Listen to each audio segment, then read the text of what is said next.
You're listening to an Ono Media podcast.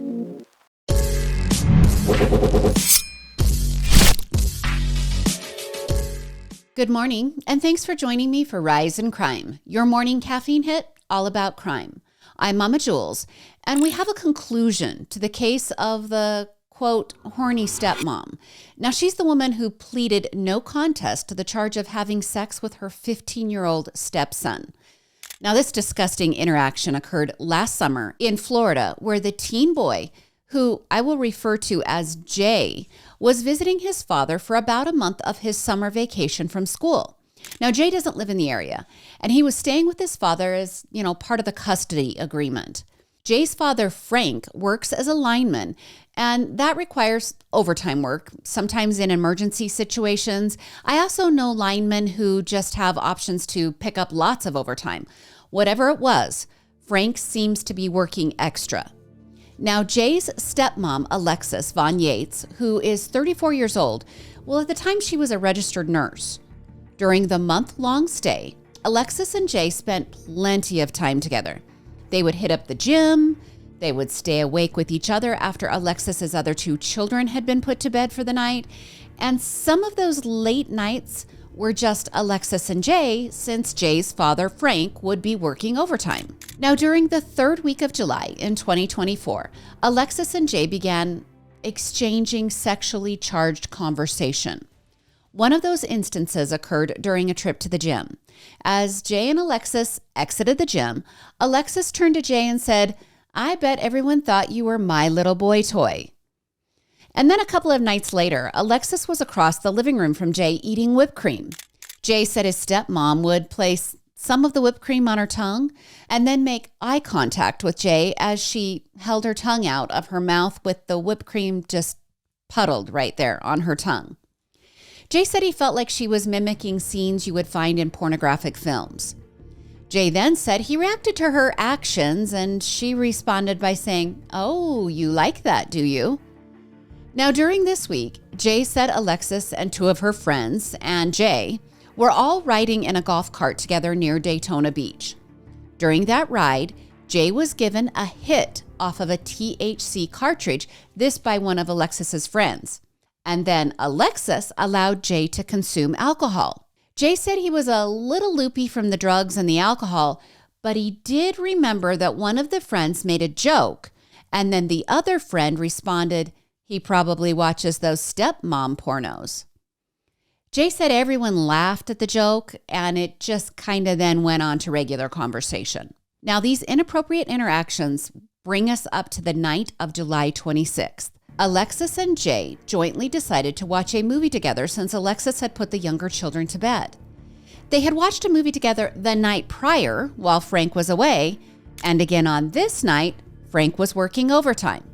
So they decided to watch the second movie in the film series. Partway through the show, Jay said he told his stepmom he was bored. She then turned off the movie and began a loaded conversation that included her mentioning that she was very turned on and horny due to a lack of action in the previous weeks. Now, I'm not going to go into detail about the various acts that then occurred between stepmom and 15-year-old. The affidavit is available online, and if you want all of the details, they're in there. Go find it if you want to read it. But I'll be vague. Jay first serviced Alexis. She returned the favor, and then they completed the experience together with full intercourse. As the intercourse was occurring, Jay said he heard a sound coming from the garage. He said they stopped the action briefly, but when they didn't hear any further noises, they continued the action. Now, all of this is happening on the living room couch, and the living room is directly accessible from the front door of the residence. While completely enmeshed, Frank walked through the front door. Jay said he jumped up and ran down the hallway to the bathroom with his gym shorts around his ankles. He said his father, furious, grabbed the blanket off his wife and could see she was mostly unclothed. He screamed several things, something like, "What the F is going on here?" He then called his wife some very ugly names, and he told Jay to pack a bag because he was leaving the home. As Jay gathered some of his items, he said he heard his dad call Alexis a child predator, and she responded with, "I'm sorry, he looks like you when you were younger." Jay said he was scared he was going to get beaten with a belt, but instead his father told him to get in the car.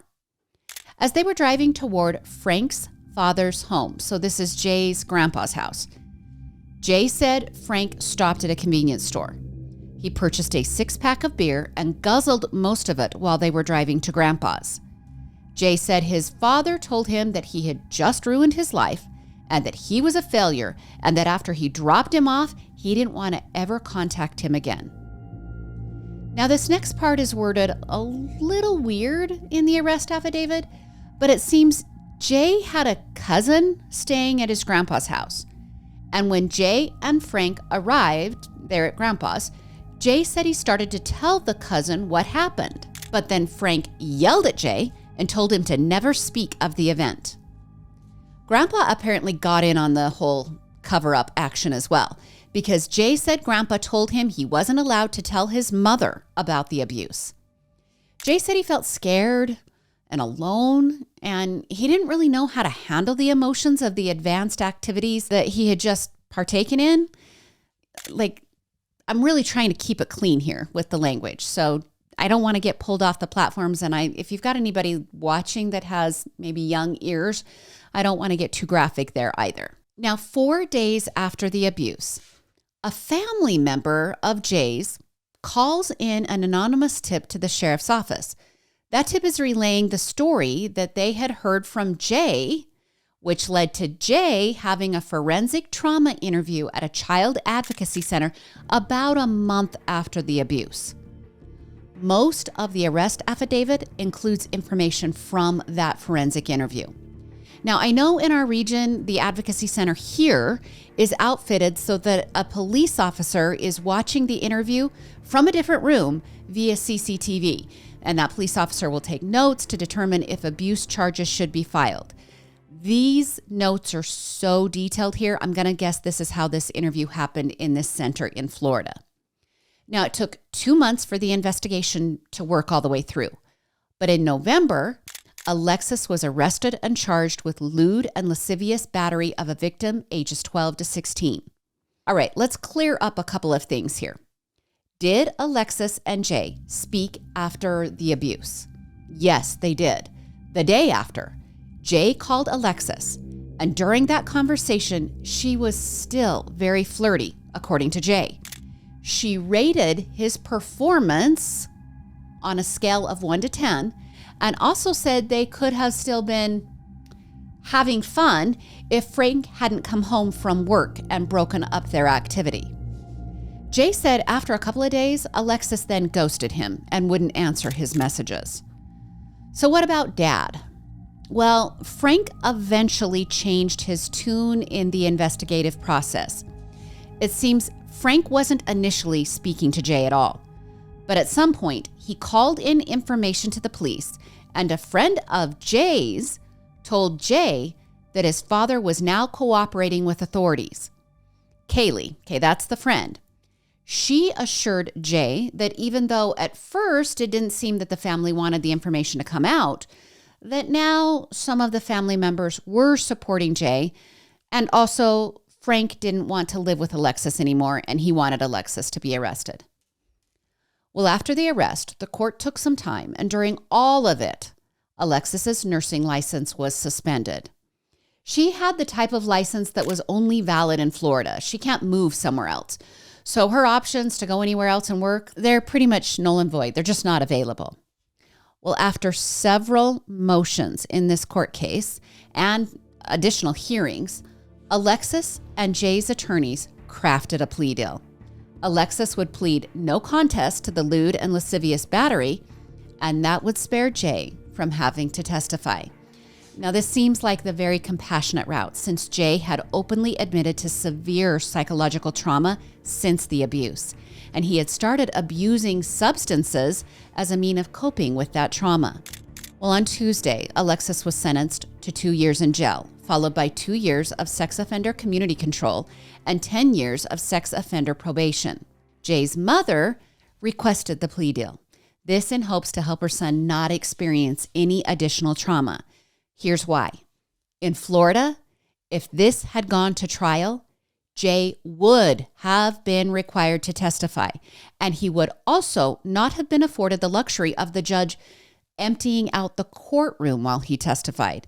It's just how it works in Florida. And with all the lurid details, this case would have surely had reporters or journalists in the gallery, which would have been even more traumatizing to Jay. Now, during the sentencing, Jay's mother called Alexis an incestuous pedophile.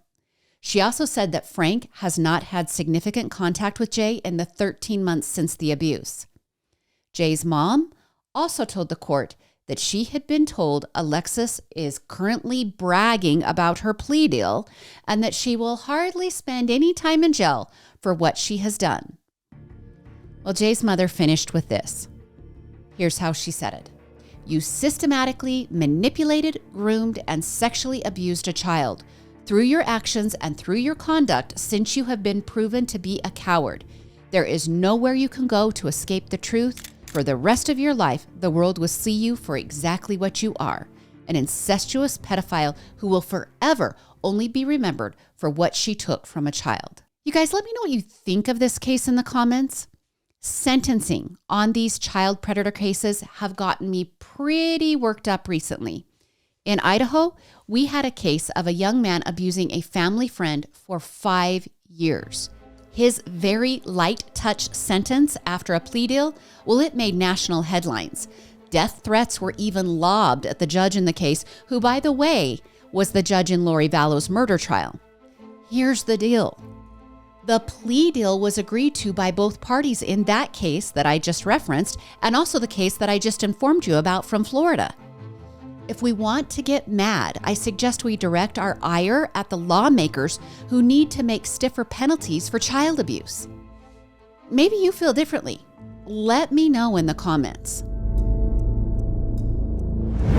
Now, Florida is at it again with the next crime story, where the saying, boys will be boys, doesn't even come close to explaining the actions of a 12-year-old and a 13-year-old who were best buddies. Now, this all happened over the weekend in Deltona, Florida, at Friendship Elementary School. During the daytime hours, the two boys, who aren't going to be identified due to their age, well, they donned masks like black COVID masks, and they made their way to the school. Once inside, they trashed the library, and I mean they destroyed it. TVs ripped off the walls, books thrown about, tables overturned, shelves were knocked over. Graffiti with a disgusting phrase that's spelled wrong, by the way, because clearly these boys need to read a little bit more. But that disgusting phrase was written on a painted metal door. I'm thinking maybe with a Sharpie. Then later, that Sunday night, the hooligans or the vandalizers returned to the school library and set off the alarm to the school. I guess even 12 and 13-year-olds returned to the scene of the crime. When Volusia County Sheriff's Office showed up to the blaring alarm, their guns were drawn and their body cameras were activated, and those cameras caught the over $50,000 in damage to the library. The kids had left the premise by the time the police arrived, but the police immediately pushed out a social media post with the body cam footage of the damage and the faces of the two boys caught on surveillance cameras. Well, guess who narked on the boys? Their mamas. They saw the video on social media and turned their boys into police. Once the boys were questioned by authorities, they admitted to the damage caused by the vandalism. The young men have each been charged with 2 counts of burglary, 2 counts of trespassing on school grounds, criminal mischief, and theft. Let's hear for the parents doing the right thing. But there's more out of Florida. Because right before I went to production, I saw a headline about a Deltona teen sending a threatening video, and I was like, what the heck, Deltona, Florida? What's going on in this city? On Monday, another 13-year-old in Deltona was arrested for sending a video of himself with a gun to fellow students, and lyrics of a song were overlaid on the video, and those lyrics were talking about death. In the video, the young man loads the handgun, handles the gun in various ways while the rap music threatens death. And some students who had seen the video reported that they chose not to attend school on Monday due to the worries of another school shooting. As I dug into that story, I learned that this is the third teen from Deltona to be arrested for threat making. Last week, a 15-year-old Deltona high school student wrote a threat on his school-appropriated laptop. He was posting that he planned to bring a gun to school to shoot a specific student. That discovery led to the school sending out a safety warning to students via the school software system Gaggle. So we've got the two kids destroying a library, a young man making a threatening video, and another young man posting a potential targeted shooting on his school-provided laptop. Now we've got the fifth kid who was detained, and he is 13 years old, and he drew an automatic-style rifle on his desktop with the words, "F my school." He then added a predictive date and time. 5 young men in a week's span, all in the same town. They're damaging property and threatening violence, I guess in a way to express their emotions. You guys, we got to get our junk together. Let me know what you think in the comments.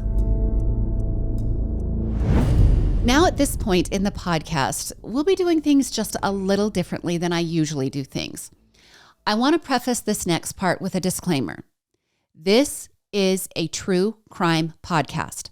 That means crime happens in all aspects of life, and we report on it here.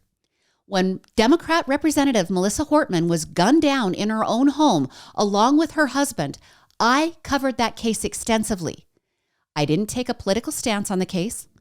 I reported the sourced facts from the case, and we are still awaiting the suspect's day in court, which means I will report on it again. And when a man is gunned down on a college campus as 3,000 people watched with cell phones recording the horror that then turned into us being able to watch it worldwide, you guys, I'm going to cover the true crime aspects of that case. I'm not talking politics. And because UVU, the campus where Charlie Kirk was killed, is near and dear to my heart, I had several people I knew personally who were at the campus or at the event that day.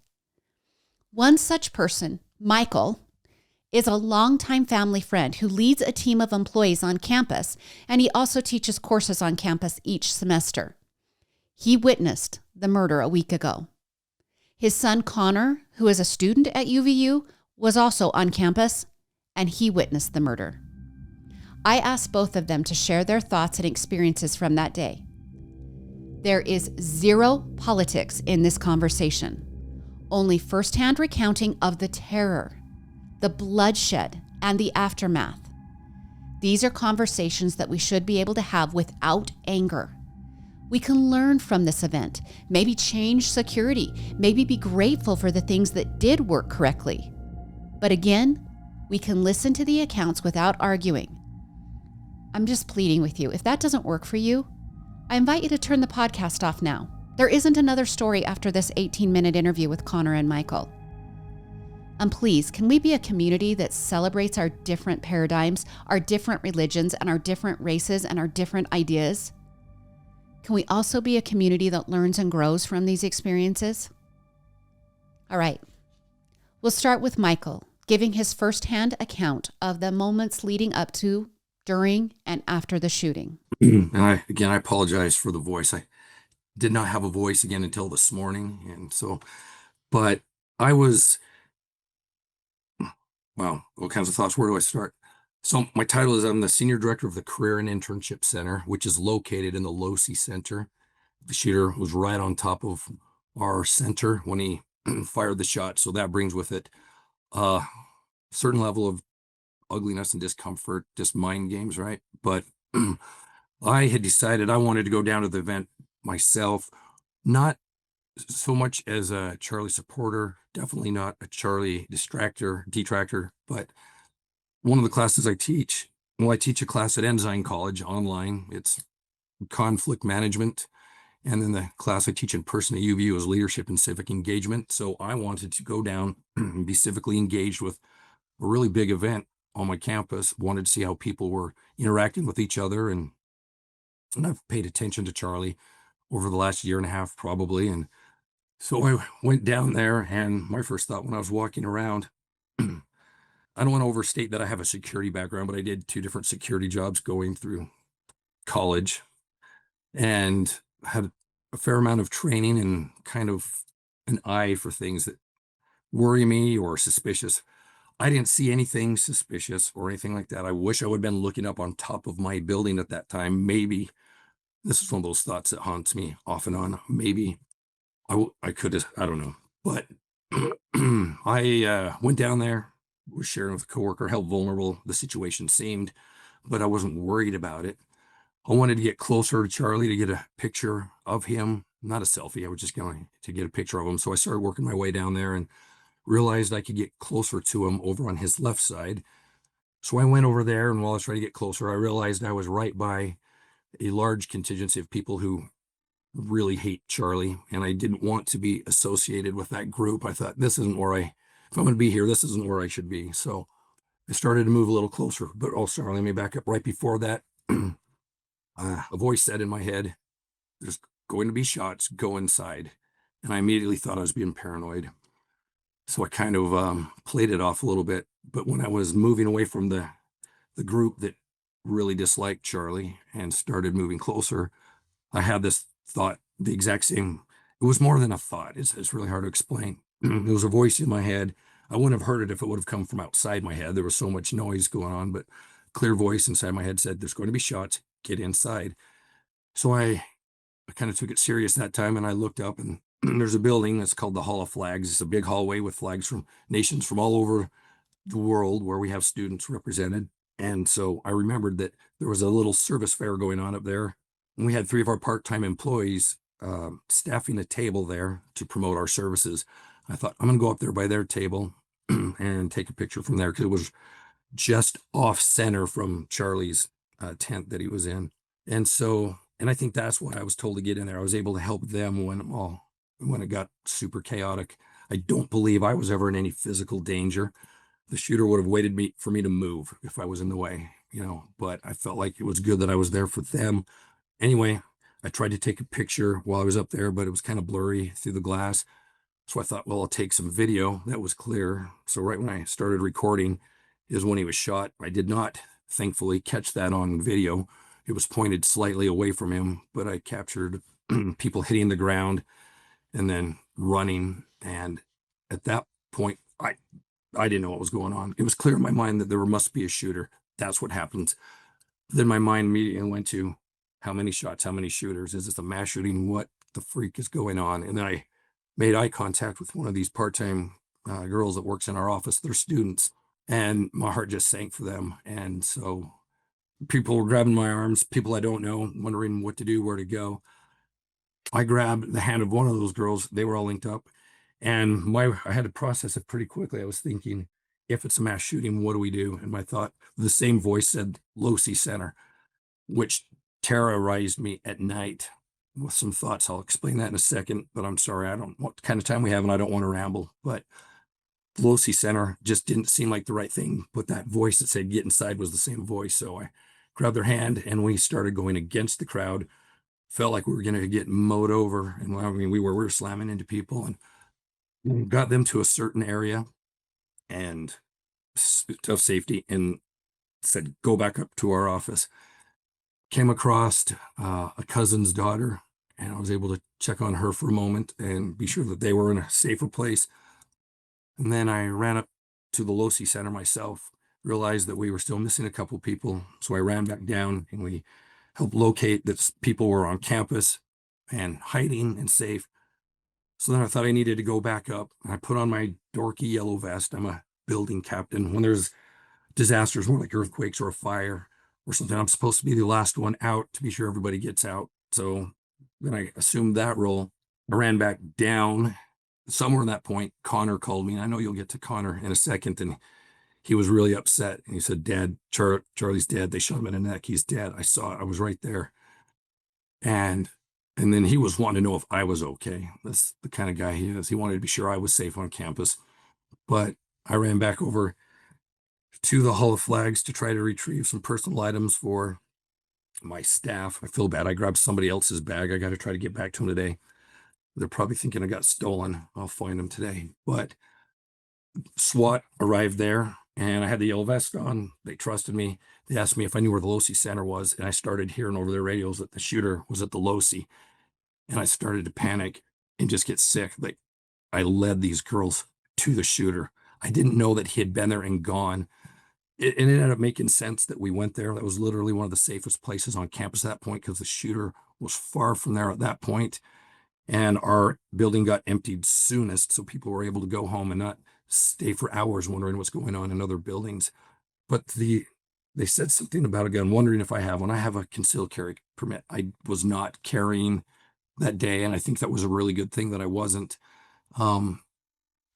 So the lead guy, he wanted me to run behind him while he covered me, and then two guys behind me, and they said, "Can you sprint?" I said, "Yes." So we sprinted from the hall flags to the Losi Center up those 4 flights of stairs where there were already some SWAT people, and I ran into my office to grab my computer and so forth because I knew we wouldn't be back in there anytime soon. So when I was coming out, a different SWAT guy who did not know that I was there helping them, and I don't blame them. I want to make it clear. They do not know who the friendly people are in that situation. They don't. So they're very aggressively ordering us out. I was the only one left in my building at that time, and I came around the corner the same time he did, and it scared both of us. And of course, he put his gun on me and ordered me out in so many words, and I don't blame him for that at all. I'm grateful for him. But I'm glad I didn't have a gun, because if I would have come around the corner with my gun, I don't know how things could have gone. And I'm already dealing with enough what ifs, you know. So then I ran outside with a big group of people, eventually got in my truck that I've seen on the news a million times. It was in the parking lot. And for the next 45 minutes, tried to get off campus. There's more to it. Now let's hear from Connor, who was much closer to the tent. Yeah, when I first had arrived at the event, I was kind of sitting farther back. I got there about an hour before it started, and then I realized right around the fence, kind of where the microphone's at, where Charlie debates individuals, I realized there's a decent gap there. So me and my friend were like, "Oh, let's go check that out, see if we can squeeze in." And yeah, we got right up there, right up along the very front fence. Really couldn't get any closer.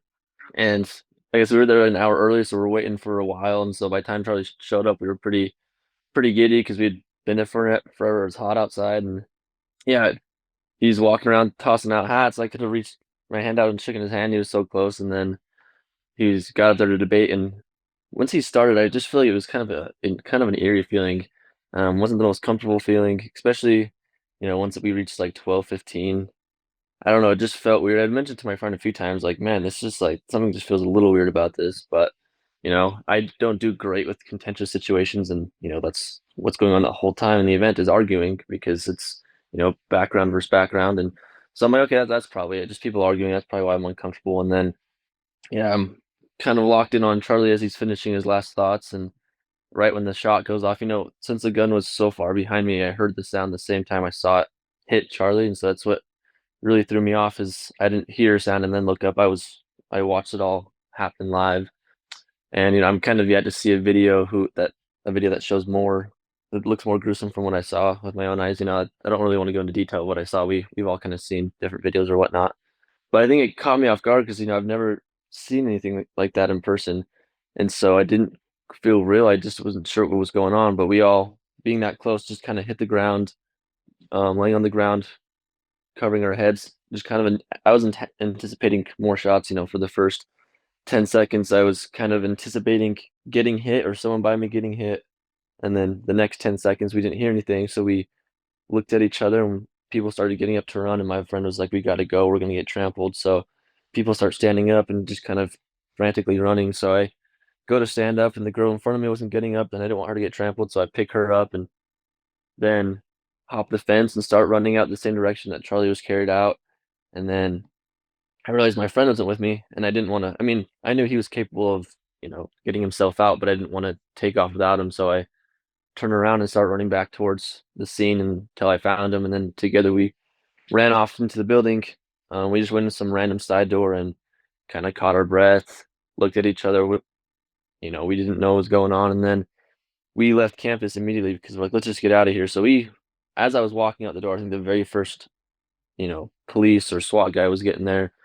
And then, so luckily we weren't on lockdown because we left pretty quick. But I think it was just a very quick turn of events. You see Charlie get hit, and that puts a lot of fear in you. And then you're dropping to the ground, anticipating shots, and that puts another different type of fear in you. And then you're running for your life per se, and that's a different type of fear. And so by the time, yeah, we got to safety, it was like everything kind of caught up, and it was, yeah, kind of a emotional roller coaster. But ultimately, I've been in different dangerous situations before, and so that part didn't get to me too much. But I would say, just the last few days looking back on it, just more, yeah, witnessing Charlie get hit and kind of internalizing what that means going forward has kind of been the eerie part about it. After they shared their experiences, I asked both Connor and Michael what returning to campus was going to be like. As a side note, employees returned on Monday and students returned on Tuesday. I can hop in there really quick, and then Michael can answer that one. But I was actually on campus yesterday because the Institute building that's where I attend my church services on Sunday. It's on campus, and the shooter actually, when he arrived on campus, he walks right through where the Institute building is. And so when I attended church yesterday, they had everything roped off where they had tracked his path on campus, and we had to walk a different way to get to church. And so that was a little eerie. I think at first I got a little uncomfortable about it, but then again, I was in a classroom and in church, and I didn't think too much more about it after that. But I definitely think it's kind of an eerie feeling, especially, I'm sure Michael will say the same thing because the shooter was on his building. But I think I won't feel physically at danger, but I think mentally it's going to be a little bit of a task to kind of get over it. Yeah, I have that kind of cough. I'm really Sudafeded up and cough medicined up right now. I've got that kind of cough that you just don't go to work with, but I'm going to go back long enough to I gotta go back. Just for me, I need to retake my space. I don't want to sound dramatic or anything, but my truck, on the days I teach, I don't get off campus for lunch. I use my afforded lunch hour to teach the class, so I don't have to submit vacation time or anything like that, because otherwise that's double dipping, right? This is a separate contract to teach part-time there in addition to my full-time job. So oftentimes I'll go sit out in my truck and eat lunch and listen to sports radio. And I kind of plan to do that day. I just wanted to go down and get a picture and then go back to my truck. If I would have gone to my truck, I would have been there at the same time that individual would have been climbing down the side of the wall. And I guarantee I would have realized that's not right. And I stick my nose in business all the time. I don't know. I again, what if? What if I could have spear tackled him against the freaking wall right there? I would have loved to, but then you don't get a confession, right? He would have been conscious. I can guarantee it. So at least I got a confession. Got a confession. I think it worked out the way that it was supposed to, as far as tracking him down in the right way and all that. They'll make a lot more progress with it. So I'm not physically scared to go back to campus. Several of coworkers are, and we're offering them total grace there. Everybody's going to deal with this in their own way, in their own time. So we'll work with people on that. But for me, I want to get back. I want a sense of normalcy for me as soon as I can. But yeah, images and things like that aren't going to be erased. Even just Saturday, we were walking to my granddaughter's soccer game, and my wife, Kimmy, was just behind me. And this is where I'm really hoping I don't sound too dramatic. She had a water bottle, just a plastic water bottle, and she dropped it, and it landed by me, and it spooked me. That doesn't spook me. It did. And the water draining out of it quickly reminded me of, Charlie. And then later that day, I was just trying to get my mind off of it. Every single thought turns to it. So I was trying to watch some college football. I love that. And then you see the halftime reports, and people are in their little easy shades and tailgating. And all I could picture was the one Charlie was in. So then my wife and I thought we'd go biking up the canyon. We have a beautiful canyon near where we live, Hubble Creek Canyon in Springville. We were biking up it, and there's a shooting range there. And I knew that, didn't think anything of it. And we were pretty close to it. And of course, shots start going off at the shooting range. It scared me. It just horrified me for a second. Whip my head around real quick. And so I didn't know that I'd be dealing with things afterwards. I feel like that kind of stuff hasn't got me, but somehow this one has.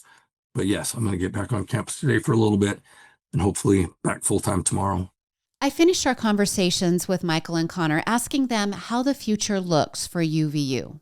I think as a student, there's other students that I've talked with who are, wanting to drop out or, not go back to class. So I think for those individuals, yeah, we'll never go back to normal.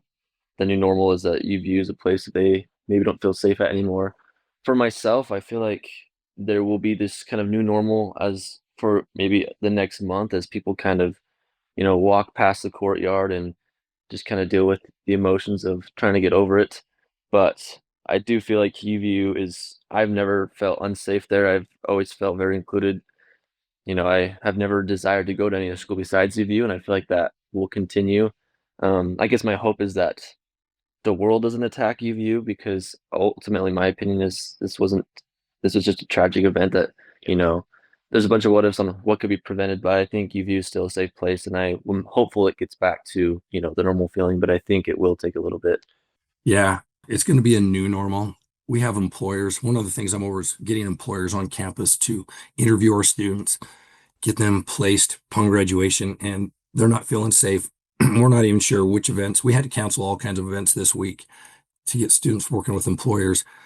I'm committed to it. It's going to be a new normal. We've had financial setbacks. I've been there 24 years next month and led this team through financial setbacks, through COVID, and it's always a new normal. Gone are the peaceful, happy days, I think, but we're resilient.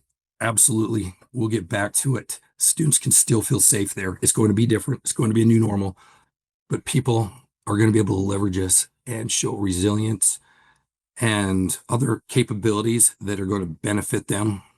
They're going to grow tremendously from this, and they're going to be even better, stronger people. So yeah, we'll get back to it. Absolutely. Thank you, Rise and Crime community, for your respectful listening to the firsthand accounts of Michael and Connor. I hope we can carry this conversation forward. There are some really interesting portions of this investigation, including the differences between the state murder charge and the potential federal crimes that were committed. I'd really like to dive into that in later weeks. I hope in the future months we can talk about these portions of this true crime story. And that's your Thursday episode of Rise and Crime. Thank you for being here. Thank you for sharing this with everyone in the community. If you would please, share an episode with a friend.